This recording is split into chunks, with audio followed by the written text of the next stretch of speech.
Colony की economy ऊपर जाएगी, ऐसा कहना है आपका। मतलब इस सिचुएशन में इकोनॉमी क्या होगी, ग्रो करेगी, ऐसा कह रहे हो। और इस सिचुएशन में डिक्लाइन होगी, फिर यही मतलब हुआ। पक्की बात, एग्री करते सब लोग? ठीक बात है, सही बात है। तो इकोनॉमी के लिए ओके, क्वेश्चन समझ गए ना आप? मेरा क्वेश्चन समझ में आया क्या आप लोगों को? मैंने क्या पूछा कि इकोनॉमी पे क्या इंपैक्ट होगा। तो इकोनॉमी पे ध्यान से समझिए, जब कॉलोनी में हम किसी के हैं, इसका मतलब है कि हमारा जो एरिया है उस पे किसी का डोमिनेंस है। तो इसमें जो भी प्रोडक्ट होंगे उस प्रोडक्ट में क्या बनेगा ये डिसाइड कौन करेगा इस सिचुएशन में? ऑब्वियस है जो कंट्री होगा जिसको डोमिनेट कर रहा है। लेकिन अगर वो कंट्री किसी भी वॉर में उलझा हुआ है तो क्या यहां पे उस सामान की डिमांड कम हो गई क्या? जिस भी कोई भी गुड्स हैं, अगर उस गुड्स को कौन बना रहा था, ये लोग बना के वहां से लेके आ रहे थे, लेकिन अगर ये उधर चला गया तो डिमांड तो एज इट इज रही, लेकिन जो सप्लाई कर रहा था डोमिनेटिंग कंट्री वो किधर उलझ गया? उधर जाके उलझ गया झगड़े में। तो लॉजिक बात है, जो सप्लाई हो गई वो डाउन हो गई। तो सीधी बात है, अगर इस सिचुएशन में यहां जो कॉलोनी के लोग हैं वो अगर अपनी इंडस्ट्री को लगाएं तो सीधी बात है इस इंडस्ट्री से सप्लाई वापस से हो गई। चीज समझ में आ रही है? क्योंकि जो वर्ल्ड वॉर का इरा था वो हमारी इकोनॉमी के लिए प्लस रहा, क्योंकि ऑब्वियस बात है ब्रिटेन उलझा हुआ था। क्योंकि आपको पता, वो भी आपने सुने होंगे, देखे हुए होंगे मतलब लेक्चर्स, इंडस्ट्रियलाइजेशन वाला। भाई सीधी बात है 1800 से लेकर के 1920 तक लगभग ये क्या रहा दौर है इंडस्ट्रियलाइजेशन का, दैट इज इन यूके। तो यूके में ये सारा काम हो रहा था जहां पे क्या बन रहे थे, प्रोडक्ट बन रहे थे। अब 1915 से लेकर 1920 तक क्या रहा आपका, फर्स्ट वर्ल्ड वॉर रही। तो इस वर्ल्ड वॉर में ये जो इंडिया था, यहां पर जो सामान आपका कहां से आ रहा था, यूके से आ रहा था, वो बंद हो गया। क्योंकि युद्ध जोन से कौन, वॉर जोन से कौन लेके आएगा सामान? तो जब सामान बंद हो गया तो यहां का जो प्रोडक्ट होंगे उन प्रोडक्ट्स की डिमांड तो एज इट इज रही होगी ना। बस इस डिमांड में जो प्रोडक्ट होते थे उस पर मोहर किसकी लगी होगी, सील, यूके की। यूके के प्रोडक्ट हैं। लेकिन इस डिमांड को पूरा करने के लिए अब जो इंडियन इंडस्ट्रीज थे उनके पास ऑप्शन अच्छा खासा खुल गया। तो इसी समय इंडिया में 1915 से 1921 अराउंड 73 इंडस्ट्री लगी है। अब आया समझ में क्यों इंडस्ट्री इसी समय लगी है? क्योंकि डिमांड लोगों के पास उतनी थी, सामान वहां से आ नहीं रहा था, तो उस सप्लाई को पूरा करने के लिए। अब देखो यहां पे क्या होगा, अब यहां पे अगर कोई इंडियन इंडस्ट्री लगाने जाएगा ध्यान से, तो यहां पे सबसे पहले अपोज कौन करेंगे? ब्रिटेन वाले करेंगे, क्योंकि उनका सामान बंद हो रहा। तो दिक्कत ये होगी, अगर ये अपोज करेंगे तो इंडियंस लोग कहेंगे हमारी डिमांड्स को सप्लाई भी तो करो। तो अगर आप सप्लाई कर नहीं पा रहे हो, हमारे इंडियंस कोई प्रोडक्ट बना रहा है, तो इसमें दिक्कत क्या है? दूसरी चीज, ये जो सामान था इस सामान को यूज ये लोग भी तो कर रहे होंगे, जो इंडिया में ब्रिटिशर्स लोग रह रहे थे, उनको भी तो जरूरत है भाई सामान की। वो सामान वॉर जोन से आ नहीं पा रहा है। लॉजिक समझिए, जैसे इंडिया में अभी पेट्रोल की कोई दिक्कत है, तो हम पेट्रोल अपना कहां से मंगा रहे हैं? हम पेट्रोल कहां से मंगाते हैं अपना? कहां से? यूएई एक कंट्री हो गया, ठीक बात है, बट अगर आपको एरिया यूज करना हो तो Dubai, middle east, very good. तो मिडिल ईस्ट का जो पोर्शन होता है, जिसको हम लोग वेस्ट एशिया भी बोल सकते हैं, वहां से हमारा सामान आ रहा है। तो वेस्ट एशिया से हमारा सामान आ रहा है, वर्ल्ड मैप में ये है आपका इंडिया और यहां पर है आपका मिडिल ईस्ट, ठीक है। यहां से सामान आपका अफगानिस्तान पाकिस्तान होकर आ रहा है, और ये हिस्सा कल को क्या हो जाता है, वॉर जोन में चला गया, तो ये सप्लाई बंद हो गई। अगर ये सप्लाई बंद हो गई, बट यहां पे जो पेट्रोलियम है उसकी डिमांड तो एज इट इज है ना भाई, तो इस डिमांड को पूरा कहां से करोगे? तो अगर मान लीजिए यहां पर ये आंध्र प्रदेश में एक नया एरिया मिला, किस चीज का? पेट्रोलियम का। तो लॉजिक बात है, हाथों हाथ बिकेगा कि नहीं बिकेगा पेट्रोल? तो अगर यहां पे कोई कंपनी वाला है बंदा, वो यहां पे जाकर के एक ऑयल कंपनी लगाता है, एक रिफाइनरी लगा देता है, और जिसका काम क्या होगा, पेट्रोल को बनाना, तो लॉजिक बात है बिका कि नहीं बिका? अब यहां पे जितनी भी इंडियन लोग हैं, गवर्नमेंट भी होंगी, कॉमन पीपल होंगे, पेट्रोल तो सबको चाहिए ना। तो जब सबको चाहिए तो डिमांड यहां से पूरी हो रही कि नहीं हो रही? इसकी देखा देखी इस इलाके में भी लोग ने एक्सप्लोरेशन करना शुरू किया, यहां पे भी खोजना शुरू किया। हो सकता है तो इन चार जगहों पे नए क्या हो गए, पेट्रोलियम एरिया मिल गए। तो जब नए पेट्रोलियम एरिया मिल गए तो ये सारी इंडस्ट्री ग्रो कर गई कि नहीं कर गई? अभी तक इसलिए ग्रो नहीं कर रही थी क्योंकि हम यहां से मंगा रहे थे। अब आया समझ में? तो जो हमारा वर्ल्ड वॉर का फेज था, उस वर्ल्ड वॉर के फेज में इकोनॉमी के लिए पॉइंट ऑफ व्यू से ठीक रहा। ठीक है, बट वो ऐसा मत समझना कि इकोनॉमी बूस्ट करेगी जस्ट बिकॉज, क्योंकि अभी भी हम किसके कंट्रोल में हैं? ब्रिट्स के कंट्रोल में। इस चीज को लिख लीजिए, कुछ लिखियो भी इसमें इंपैक्ट में। देखो, फ्रॉम 1941 टू 45, 41 से 45 तक, India's political atmosphere was peaceful. Bharat का राजनीतिक माहौल शांत था, ठीक से हो रहा था। दूसरी पॉइंट, डिमांड्स ऑफ प्रोडक्ट, सामान की डिमांड इन अर्थमेटिक मैनर, अंक गणती रूप से बढ़ी। अंक गणती रूप समझते हैं? और वही लिख लो, supply is in geometric manner, supply ज्यामितीय रूप से बढ़ी। ध्यान से, दोनों का मतलब, ये माल्थस की थ्योरी है, बहुत जगह काम आएगी। अर्थमेटिक मैनर में कोई चीज बढ़ती है तो वो 1 2 3 4, और ज्योमेट्रिक मैनर में क्या होती है? डबल, 1 2 4 8, क्या बोलते हैं, 8 16। ठीक है, इस तरीके से। तो लॉजिक बात है, एक डबल होता जा रहा। तो अगर आप 4 साल में देखेंगे तो 4 साल में कोई चीज 4 हुई, लेकिन नीचे वाली अटकी 16 हो गई। तो 4 वाले 4 तक तो सब, एक वाला साल पहला ठीक है, 2 वाला भी ठीक है, तीसरे साल से गड़बड़ शुरू। भाई तीसरे साल से एक सामान बढ़ा, चौथे साल में आकर के 8 हो गया। अब डिफरेंस दिख रहा है, पांचवें साल में आप अभी 5 पर है, डिमांड 16 हो गई। तो लॉजिकली गैप समझ में आ रहा है? तो ये सबसे अच्छी अपॉर्चुनिटी रही किसके लिए? जब डिमांड इतनी है, सप्लाई हो नहीं रही है, तो जो इंडियन बिजनेसमैन होंगे उनके लिए सबसे बेहतर ऑप्शन क्रिएट हुआ कि नहीं हुआ? इस चीज को लेकर के ये पॉइंट मैं आपको समझा रहा हूं। लिखो, it was the golden opportunity for the Indian businesses, भारतीय व्यापार के लिए स्वर्णिम अवसर साबित हुआ। Indian businesses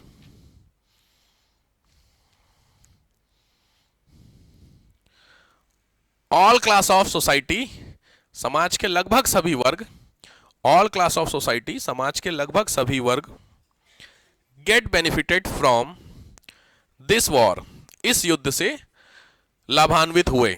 benefited from this war, इस युद्ध से लाभान्वित हुए। डैश, 3 मेजर लोग हैं। ट्रेडमैन, पहले है ट्रेडमैन, व्यापारी।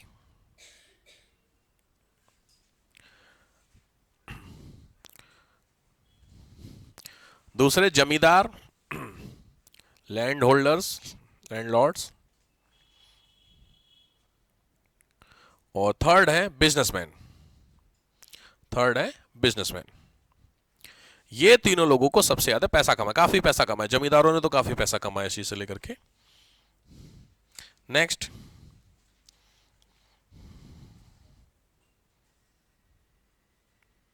मुझे आवाज आई सर की? जमींदार, बिजनेसमैन और तीसरे ट्रेडमैन, व्यापारी लोग, व्यापारी, बिजनेसमैन, और इन तीनों ने पैसा। व्यापारी मतलब जिनका व्यापार चला, जमींदार मतलब किसान अच्छा हुआ, और बिजनेसमैन तो ऑब्वियस है। ठीक बात। नेक्स्ट पॉइंट लिखो, geographical condition was also in our favour, भौगोलिक परिस्थिति भी भारत के पक्ष में थी। ज्योग्राफिकल कंडीशन भी हमारे पक्ष में रही। Geographical situation is also in our favour, हमारे पक्ष में रही। हमारे पक्ष का मतलब मैं आपको यहां बताना चाह रहा हूं, लाइक जो इंडिया का मैप था, इंडिया का पॉलिटिकल मैप, भारत के पॉलिटिकल मैप, आपने म्यांमार सबने देखा होगा ना। मैं आपको बस कुछ बताना चाह रहा हूं। इन वर्ल्ड में अगर सबसे ज्यादा आप समझिए राइस का कल्टीवेशन होता है दुनिया में, कहां पे होता है? चावल, राइस कल्टीवेशन दुनिया में सबसे ज्यादा कहां होता है? आपको इंडिया का मैप है, इंडिया के मैपिंग में बेसिक आइडिया तो आपको हो ही गया होगा। ये एरिया जो आप देख रहे हैं, ये वाला इलाका, ये इलाका कौन सा क्षेत्र है? म्यांमार का। तो ये जो म्यांमार है, यहां पर एक रिवर आपको यहां पे ऐसे आती है, क्या नाम है इसका? मेकोंग। और दूसरी रिवर यहीं के पैरेलल में इसी से निकल ऊपर से आती है, यहां पर आती है, उसका नाम है इरावदी। ये दुनिया का राइस बाउल ऑफ वर्ल्ड बोला जाता था, अब नहीं बोला जाता है, पहले वो उस समय की बात बता रहा हूं। तो इस इलाके में राइस बाउल बोला जाता था। उसके पीछे का रीजन था, ये सबसे ज्यादा एरिया था कौन सा, रेन का। भाई आपको चावल की खेती का पता होगा, ऐसी चावल खेती वहीं हो सकती है जहां पे सबसे ज्यादा क्या होता है, पानी भरा रहता है। देखें चावल की खेती में पानी। तो हुआ बस ये कि 42 से लेकर के 44 45 तक अप्रॉक्स 3 साल इस इलाके में पानी नहीं बरसा। तो जब पानी नहीं बरसा, लॉजिक की बात है, तो इस नदियों में भी पानी डाउन हो गया होगा, सूख तो नहीं होंगे, डाउन हो गया होगा। जब डाउन हो गया तो इस इलाके में क्या कल्टीवेशन नहीं हुआ, किस चीज का, राइस का। तो जब यहां कल्टीवेशन नहीं हुआ तो लॉजिक बात है, यहां जो गंगा नदी ऐसे करके आपकी निकल करके जा रही थी, उससे इस इलाके में सबसे ज्यादा क्या हुआ, राइस। तो ये वर्ड आपने क्या लिखा, ज्योग्राफिकल कंडीशन हमारे फेवर में रही, रीजन आपके सामने। भाई ऊपर वाला हमारे सपोर्ट में हो गया कि नहीं हो गया, ये कहानी आपको मैं बता रहा हूं, ठीक है। लिखना चाहिए, लिख लीजिए ऑन द सेम टाइम इस चीज को। In Myanmar no rainfall has been done, Myanmar में रेनफॉल नहीं हुआ, no rainfall has been done.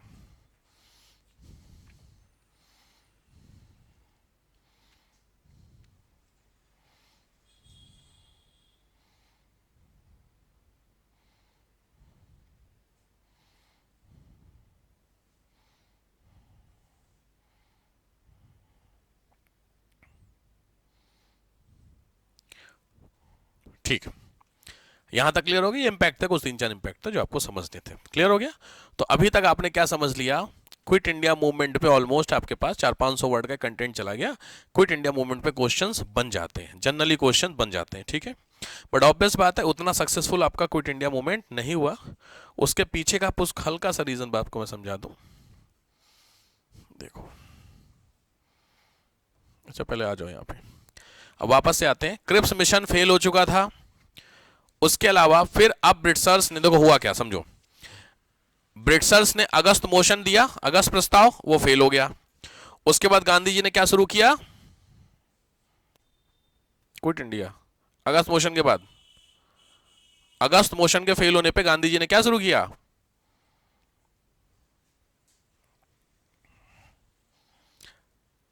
सब ठीक चल रहा है, बढ़िया। अगस्त मोशन के बाद गांधी जी ने क्या शुरू किया था, क्विट इंडिया। तो क्रिप्स के फेल होने पे शुरू हुआ है ना। अगस्त जब खत्म हुआ था तो गांधी जी ने फिर बोला था कि काम करो सब लोग अकेले अकेले मूवमेंट चलाओ। कुछ याद आ रहा है, इंडिविजुअल सत्याग्रह, हाँ व्यक्तिगत सत्याग्रह याद आ गया। ऐसा ना करो, आप ही का नुकसान है। तो समझो कि इंपैक्ट क्या हुआ, हुआ बस कहानी ऐसे करके। सबसे पहले कौन सा था आपका, अगस्त मोशन। तो अगस्त मोशन क्या हुआ आपका, फेल हो गया। तो जब ये फेल हो गया तो गांधी जी ने क्या शुरू कर दिया, इंडिविजुअल सत्याग्रह। ध्यान से, जब इंडिविजुअल सत्याग्रह गांधी जी शुरू कर गया, उसका कोई इंपैक्ट था नहीं, ठीक है। फिर इसकी देखा देखी ब्रिटिशर्स क्या लेकर के आए भारत में, क्रिप्स मिशन, कि चलो ठीक है हम इससे लेके बात करते हैं। लेकिन ये क्रिप्स मिशन भी क्या हो गया, फेल हो गया। तो जब ये फेल हो गया तो गांधी जी ने क्या शुरू कर दिया, क्विट इंडिया। यहां तक की कहानी है आपकी।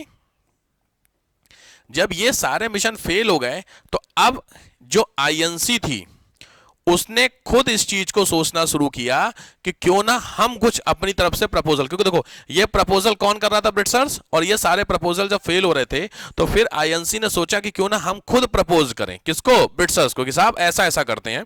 बट उस प्रपोजल के लिए सबसे पहला काम क्या होगा कि जो ऑल पार्टी, उस समय जितनी भी कॉमन पार्टी थी, उस पार्टी को आपका प्रपोजल क्या होना चाहिए, एक्सेप्ट, तभी तो वो आगे बढ़ेगी बात।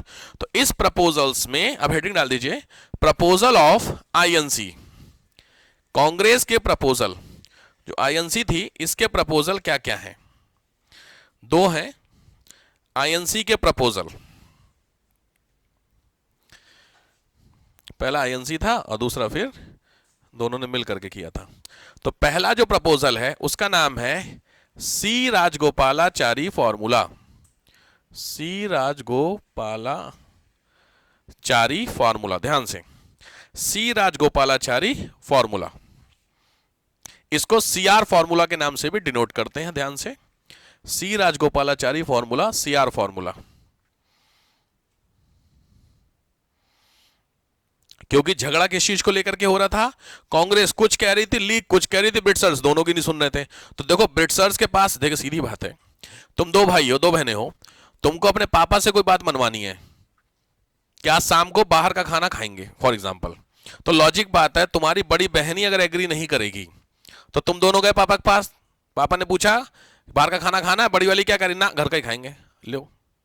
तो समझ गए, तो आपके अपने कहने से बाहर का खाना आएगा नहीं, तो पहले आपको क्या करना होगा, बड़ी बहन को कॉन्फिडेंस में लेना होगा, एक काम कर मैं पापा के पास जा रही हूं, बोल दियो कि बाहर का खाएंगे, तब हो गई। हाँ सेम कहानी। तो दो उस समय कौन थी इंपॉर्टेंट हमारे यहां, पहली आईएनसी, दूसरी, तो पहले इन दोनों के बीच का जो हर्डल है उसको तोड़ो, फिर जाकर के हम ब्रिटसर से प्रपोजल कर सकते कि नहीं कर सकते। तो ये हर्डल इन दोनों के बीच का फॉर्मूला था, क्लियर लिखा हुआ है, CR formula known as Raja ji was the proposed by this to resolve the political deadlock. यही पॉलिटिकल डेडलॉक, क्योंकि जो मुस्लिम लीग थी वो किस पे अड़ी थी, पाकिस्तान पे, आईएनसी क्या कह रही थी, पाकिस्तान नहीं बनेगा, बस यही तो मेन चीज थी। इसको करने के लिए over the independence of British India, तो ब्रिटिश इंडिया के ऊपर सबसे पहले जो डेडलॉक है उसको खत्म करने का ये फॉर्मूला था। क्लियर होगी बात को लेकर के, ठीक। तो आपको सीआर फॉर्मूला थोड़ा सा समझ में आ गया होगा, फिर भी मैं आपको कुछ समझा। हाँ फैक्ट्स लिख लो, दो फैक्ट्स हैं। पहला तो सीआर का मतलब जानते हो, चक्रवर्ती राजगोपालाचारी इनका पूरा नाम है। सीआर, सी से चक्रवर्ती, आर से राजगोपालाचारी, सीआर फॉर्मूला प्रीलिम्स में कई बार आ जाते हैं। स्लैश, इसको राजा जी फॉर्मूला भी बोलते हैं, लिखा हुआ है राजा जी फॉर्मूला। अब आइए प्रोविजंस, राजा जी फॉर्मूला। हाँ डेट 10 जुलाई, 10 जुलाई 1944, 10 जुलाई 1944 की डेट है, 10 जुलाई 1944, 10 जुलाई 1944, ध्यान से। तो रीजन तो समझ गए हो गए, इसको लिख लो एम, मैं लिख रहा हूं नोट्स तो ठीक ही बना लो, एम डैश करके लिख लो, to end the deadlock between INC and League, League और आईएनसी के डेडलॉक को खत्म करना, झगड़े को खत्म करना। झगड़े के रीजन आपको भी बताऊंगे क्या हो रहे होंगे, ठीक है। कांग्रेस किस पे कह रही थी, आजादी, मुस्लिम लीग कह रही थी आजादी एक ही शर्त पे होगी कि हमें क्या बनाओ, पाकिस्तान बना दो। तो ये बेसिकली झगड़ा था इस चीज को लेकर के। देखो सामने प्रोविजंस फॉर्मूले में क्या है। पहला प्रोविजन, अ कमेटी वुड, पूरा लिखना नहीं है, कॉपी पेस्ट कर लीजिएगा गूगल से, कोई बहुत बड़ी चीज नहीं है, खुद से कर, बस सिंपल है। A committee would be formed after the war to democrat, अच्छा ये मुस्लिम मेजोरिटी की, देखो इनकी डिमांड क्या थी कि हमें सेपरेट स्टेट दे दो, बट इन्होंने क्या बोला कि हमें क्या चाहिए, मतलब फॉर्मूले में क्या आया कि हम एक ऐसे एरिया जो मुस्लिम मेजोरिटी के हैं हम उनके लिए क्या करेंगे, कमेटी बना देंगे। ये डिमांड पहली कौन सी होगी, फुलफिल नहीं हुई, किसकी, दूसरी। Plebiscite would be held in these area to determine if the people wanted to part of the Pakistan. Plebiscite समझते हैं, जनमत संग्रह समझते हैं, लोगों से पूछ करके पूछा जाएगा, सीधी ये ऐसा हुआ है, प्लेबिसाइड का पोर्शन हुआ है। कौन सा पोर्शन इंडिया में प्लेबिसाइड के थ्रू आया, जब हम आजाद हो गए थे हमारे पास टोटल कितनी रियासतें थी, 572, 5 अभी आगे पढ़ोगे, 572 प्रोविंसेस थे, जिनमें से 569 प्रोविंसेस ने बोला कि हम इंडिया में मिलेंगे, 3 बची। तो 3 में एक थी जम्मू कश्मीर, दूसरी थी हैदराबाद, तीसरी जूनागढ़। तो जो हैदराबाद थी वो डर के कारण ऑपरेशन पोलो उसमें चलाया गया था, जम्मू कश्मीर साइन हुआ था, तीसरी थी जूनागढ़। तो जो जूनागढ़ थी ना वो प्लेबिसाइड के थ्रू थी। पाकिस्तान और इंडिया का जो मेन कंसर्न है वो प्लेबिसाइड के थ्रू है। प्लेबिसाइड का मतलब होता है लोगों से पूछ लो। पाकिस्तान हमेशा इंडिया को बोलता है कि अगर आपको कश्मीर को फ्री कराना, क्योंकि हम पीओके बोलते हैं, पाकिस्तान उसको आईओके बोलता है, मतलब समझे, जो हमारा वाला कश्मीर है उसको पाकिस्तान क्या बोलता है, आईओके, मतलब इंडियन ऑक्यूपाई कर रखा है। हम क्या बोलते हैं, पीओके। दोनों सही है, दोनों गलत है, इस पे मैटर नहीं करना है। मैटर यहां पर है कि पाकिस्तान और जब भी इसको लेके यूएन में जाता है तो यूएन में जाकर के पाकिस्तान कहता है कि देखो इंडिया ने कब्जा कर रखा है, आप एक काम करो प्लेबिसाइड करवा लेते हैं, ठीक है। अब प्लेबिसाइड करवाने में जो सबसे बड़ी दिक्कत है पाकिस्तान वाले मैटर को, क्योंकि आपको पता है जम्मू कश्मीर का भी इलेक्शन हुए थे, उसमें कितनी कितनी सीटें जीती अप्रॉक्स, टोटल कितनी सीट पे हुआ था, जम्मू कश्मीर असेंबली हुए थे इलेक्शन, भी कितनी सीट पे हुआ था इलेक्शन, अप्रॉक्स 230। कोई बात नहीं, कोई ये नहीं आपको पता होगा, कोई दिक्कत, मैं आपको दिखाता हूं, देखिए बहुत जरूरी चीज सीख रहे पॉलिटी की।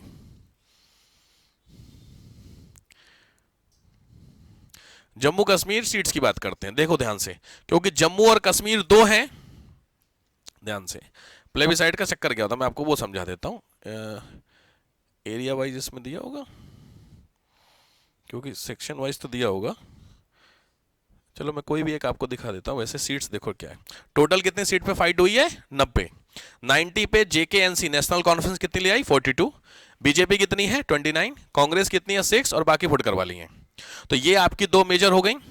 अब इसका अगर आप एरिया वाइज देखेंगे तो एरिया वाइज वैसे इसमें नहीं दिया है, क्योंकि ध्यान से देखिए मैं आपको यहां दिखा देता हूं। पॉलिटी जब पढ़ोगे नहीं, बहुत इंपॉर्टेंट चीज होती है। वोटर बिहेवियर मैंने उस दिन मेन से पूछा था आपसे, इसीलिए जे के मैप, ठीक है, ध्यान से देखो। इसमें जो जम्मू और कश्मीर का पोर्शन दे रहा है, इसमें देखो ये जो नीचे वाला हिस्सा दे रहा है, ये हिस्सा क्या है आपका, जम्मू। ये हिस्सा क्या है, कश्मीर। ये हिस्सा क्या हुआ, लद्दाख। तो जम्मू कश्मीर एक स्टेट है, लद्दाख एक यूटी स्टेट, मतलब यूटी यूटी बना दिया गया था। खेल ये हुआ है कि ये जो इलाके आप देख रहे हैं, इस इलाके में बीजेपी की कितनी सीटें थी पीछे, 24। तो वो जो 24 सीटें थी, उन 24 में से 99% सीटें जम्मू से आई हैं। और जो एनसी है, नेशनल कॉन्फ्रेंस, उसकी 100% सीट कश्मीर से आई है। डिफरेंस समझ में आ रहा कुछ कुछ। इसका सीधा मतलब हुआ कि जो सीधे सीधे प्रपोजल हैं बीजेपी के सपोर्टर है, वो कहां है, जम्मू में है। और जो बीजेपी के एंटी है, वो कहां है, कश्मीर में है। अब जब प्लेबिसाइड किया जाएगा तो लॉजिक बात है, पूछा तो जम्मू कश्मीर के दोनों लोगों से जाएगा।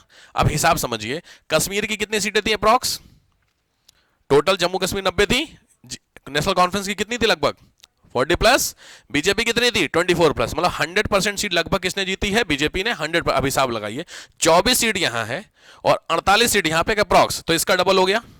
तो लॉजिक ये निकल के आता है कि आबादी भी इसकी डबल होगी कि नहीं होगी। अब हिसाब समझिए, जब प्लेबिसाइड होगा तो प्लेबिसाइड में इनसे पूछा जाएगा कि नहीं आप किस में शामिल होना चाहते हैं, कश्मीर में, पाकिस्तान में या भारत में। तो अब सिस्टम समझ में आया। तो इस सिस्टम में दिक्कत यह है, यहां वाले तो यस हैं, लेकिन यहां वाले क्या हैं, नो है। क्यों नो है, किसके लिए जाएंगे वो, पाकिस्तान के लिए। भारत को बहुत अच्छे से बात पता है, इंडिया को, कि साहब अगर मैंने प्लेबिसाइड करा दिया तो कश्मीर निकल जाएगा। तो इसीलिए इंडिया ने बहुत कॉमन एक कंडीशन डाल रखी है। वो कंडीशन ये है कि जब तक आप पीओके से वापस नहीं होते, पीओके जानते हैं आप लोग, पीओके से देखो, ये है पीओके का पोर्शन, दिख रहा है आपको, ये पोर्शन देखो, ये है लाइन ऑफ कंट्रोल, इसी को एलओसी बोलते हैं। ये एरिया क्या है, पीओके। ये है तुम्हारा जम्मू कश्मीर, इसमें ये हिस्सा क्या है, जम्मू, और ये हिस्सा क्या है तुम्हारा कश्मीर। इधर का पोर्शन क्या कहलाता है, लद्दाख। हिसाब समझ में आ रहा। तो इस हिस्से की तो बात ही करते खत्म, और इस हिस्से में प्लेबिसाइड की बात कर रहा है। पाकिस्तान का कहना है कि ये जो एरिया है ये आपने कंट्रोल करके रखा है, हम कह रहे हैं कि ये हमारा है, ये तुमने कंट्रोल करके रखा है। यही तो सिस्टम चल रहा है। अच्छा तो एक काम करें, सॉल्यूशन का सॉल्यूशन यहां निकलेगा, यूनाइटेड नेशन चलते हैं। चलो वहां गए तो वहां पे पाकिस्तान ने बोला कि भाई साहब एक काम करो, आप इन लोगों से पूछ लो, ये किसमें सबसे अच्छा तरीका है, आप इनसे पूछ लो। लेकिन इंडिया को ये बात पता है, मैंने अभी रीजन बता दिया कि साहब ये कंडीशन है। तो अगर इनसे पूछेंगे तो सीधी बात है, 2-1 का रेशियो हुआ कि नहीं हुआ। 2-1 का मतलब अगर 3 हिस्से हुए तो 2 हिस्सा किधर गया, पाकिस्तान, 1 हिस्सा किसके पास रहा, हमारे पास। तो हम अटक गए कि नहीं अटक गए। तो अगर मैं इस पे, हाँ, लेकिन आप यूनाइटेड नेशन में बोल भी नहीं सकते हैं, क्योंकि होता ना, अगर आप मीडिएटर लेके आ रहे हैं। तो उसके लिए इंडिया ने क्या चाल चली, बहुत अटल जी के समय की कहानी है। उन्होंने क्या बोला, एक कंडीशन कि एक काम करो, हम पीओके के लिए एग्री हैं, आप बस ये जो एलओसी आप दिख रहे हो, इस एलओसी को इधर की तरफ खिसकाओगे, तो मतलब यहां पे आपकी जो आर्मी, यहां पे आर्मी लगी हो ना, इंडियन आर्मी, करगिल देख रहे हो, तो इंडियन आर्मी यहां लगेगी, पाकिस्तान की यहां लगी होगी। आप इसको छोड़ के यहां आ जाओ। जिस भी दिन आप यहां पे आ जाओगे, मतलब पूरा खाली हो गया, इस हिस्सा नो मैंस लैंड रहने दो, कोई दिक्कत नहीं, खाली रहने दो, लेकिन ये हिस्सा तब मैं प्लेबिसाइड के लिए एग्री कर जाऊंगा। कोई दिक्कत इसमें है, क्या लगता है आपको, गलत तो कंडीशन नहीं है। लेकिन पता है कंडीशन क्या है, कंडीशन ये है कि अगर भारत नहीं माना प्लेबिसाइड के लिए तो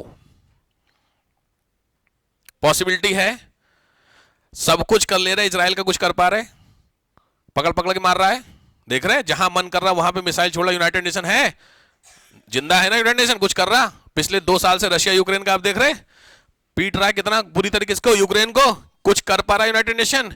तो अगर एक कंडीशन बस ये है कि इंडिया, हम पाकिस्तान वाले अपनी फोर्सेस यहां कर देते हैं, और अगर कल को इंडिया ने बोला हम नहीं करेंगे, जाओ, तो भाई साहब आप बताओ क्या होगा। मतलब रही सही कसर, जो पीओके वाला पोर्शन था वो खिसक गया, वो किसके हाथ में आ गया, इंडिया के हाथ में। इसी एकमात्र शर्त के ऊपर पाकिस्तान कभी एग्री कर ही नहीं रहा है कि साहब हम प्लेबिसाइड करेंगे। वो प्लेबिसाइड करना चाहता है, कंडीशन है ये ऐसे रहेगा। भारत बोला हम प्लेबिसाइड करेंगे, तुम पीछे किसको। तो इसी कंडीशन के नाते जो पाकिस्तान का इशू, कश्मीर का इशू चला आ रहा है ना पिछले 25-70 साल से, वो लास्ट तक चलता रहेगा। वो सॉल्व होना ही नहीं है। रीजन आपके सामने है, पाकिस्तान एग्री करेगा नहीं, क्योंकि पाकिस्तान का कॉन्स्टिट्यूशन आर्टिकल नंबर 3 वो बेस्ड ही पीओके पे है। आप ऐसा समझो, पाकिस्तान की जो इकोनॉमी है ना वो कश्मीर पे चलती है, क्योंकि कश्मीर में डिस्प्यूट होगा, तो जब डिस्प्यूट होगा तो इंडिया क्या होगा, झगड़ा मतलब जाएगा सॉल्यूशन के लिए। तो डिस्प्यूट कराने के लिए जो फंडिंग है वो कौन देता है, पाकिस्तान को, बाकी दुनिया के देश। तो इकोनॉमी कहां से चल रही है, वहां से चल रही है। तो जिस दिन, इसीलिए 370 से पाकिस्तान को सबसे ज्यादा इंपैक्ट हुआ। 370 खत्म हुआ, 370 के चक्कर में ये जो दिक्कतें थी वो सब खत्म। मोदी जी ने दो जो टारगेट किए, पहला नोटबंदी, नोट बंद करना, और दूसरा 370, इन दोनों से इसीलिए सबसे ज्यादा इंपैक्ट हुआ है यहां पे लेकर के। आप देखो ना कितने इंसिडेंट देख रहे हो अटैक के। जी ना, पार्टीशन एक्चुअली हुआ था तो उसमें कंडीशन ये थी कि जो टोटल प्रोविंसेस मैंने बताए उतने 572, उनमें से बोला गया था कि आप पाकिस्तान में मिलो या भारत में मिलो या सेपरेट रहो। तो उसमें 569 ने बोला हम इंडिया में मिल रहे, 3 ने बोला हम सेपरेट रहेंगे। तो जब सेपरेट रहेंगे इसका मतलब ये पूरा हिस्सा ये क्या हुआ, सेपरेट हुआ, इधर पाकिस्तान हुआ, नीचे भारत हुआ। तो 47 में हम यहीं तक थे, क्लियर हुआ। 47 कितने हम फ्री हुए हैं, मतलब इंडिपेंडेंस कब था अपना यार, डेट है 15 अगस्त 47। अच्छा नहीं, अबे इंडिपेंडेंस कब मनाते हो, 15 अगस्त 19,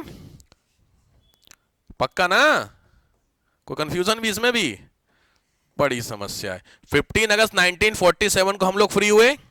तो इस दिन फ्री होते हैं तो कोई दिक्कत नहीं, भारत ने बोला कि ठीक है आप सेपरेट रहिए, ये है पाकिस्तान, ये क्या तुम्हारा इंडिया, कोई दिक्कत नहीं, सेपरेट था। दिक्कत होती है 15 अगस्त से लेकर के 20 अक्टूबर 1947, 20 अक्टूबर तक पाकिस्तान की जो आर्मी थी वो आर्मी यहां पे आ चुकी थी, इस एरिया में। आप कह सकते हैं यहां पहुंच गई थी पाकिस्तान की army, Chupke Chupke.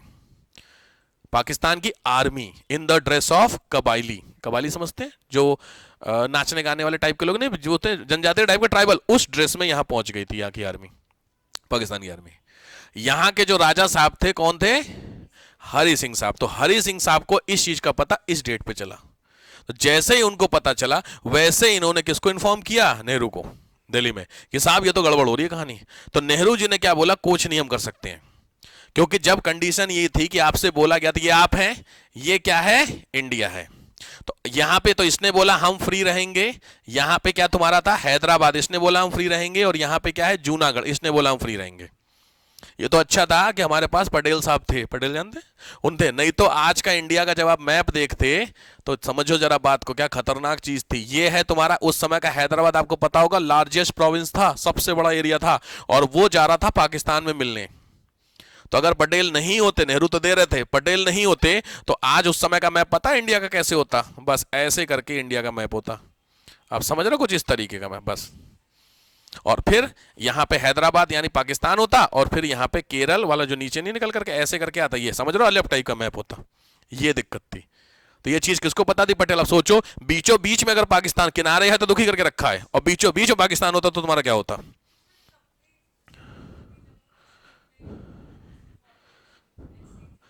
Almost same थी, ऑलमोस्ट सिमिलर थी। कश्मीर का इलाका तो वही था ना, जम्मू का पोर्शन। एक्चुअली हरि सिंह के जो पहले लोग थे, एंसेस्टर, वो राजा थे ना। तो हरि सिंह के नाते ये नहीं है कि डोमिनेंस हिंदू का था, मुस्लिम अभी भी डोमिनेंस कर रहे थे। तो ये 20 अक्टूबर को नेहरू के पास जाते हैं, नेहरू जी बोले भाई साहब हम इसमें कुछ नहीं कर सकते, क्योंकि कोई ऑप्शन है नहीं, क्योंकि जो फ्री है, कंडीशन साइन हुई ब्रिटिशर्स के समय कि साहब हम फ्री रहेंगे। तो जो फ्री है उसमें कुछ भी कोई कर सकता है भाई, खाली जमीन है, उस जमीन के ऊपर कोई कब्जा करेगा तो जिसने कब्जा किया, मतलब जिस बंदे की जमीन थी, मान लीजिए उसने अपनी जमीन खाली कर रखी थी, उस पे किसी ने कंट्रोल कर लिया, तो अगर किसी से मदद मांगने जाएगा तो मदद किस बेसिस पे आप करोगे, आप कोर्ट जाओगे तो कोर्ट कहेगा तुम क्यों गए, तो लॉजिक क्या दोगे आप, नहीं। तो इसीलिए हरि सिंह से क्या बोला गया कि बॉस पॉसिबल नहीं है, उसके लिए आपको क्या होना पड़ेगा, हमें शामिल होना पड़ेगा।